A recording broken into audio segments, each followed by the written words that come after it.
Dami kong nagawang suman guys. Ayan o, butong sa Bisaya.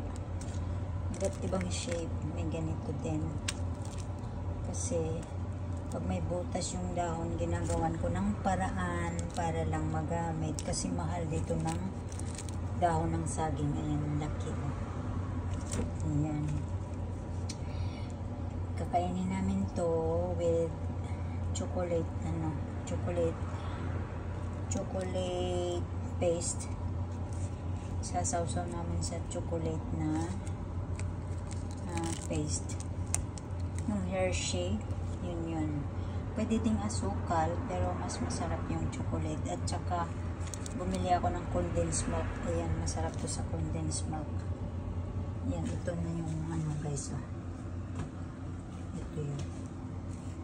Kakainin to ng masarap. Papakain ko sa kanya. First time niyang makatikim nito. Kaya, yan. Buksan natin. Hindi ba? Gupitin natin guys. Kawa kasi sa phone. Ayan. Hindi ba? Itong dulo. Yan. Para mabuksan. Yan.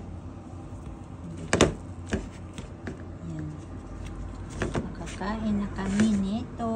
Madalang lang ako nakapagluto nito. So, thank you for watching guys. God bless everyone. See you on my next vlog.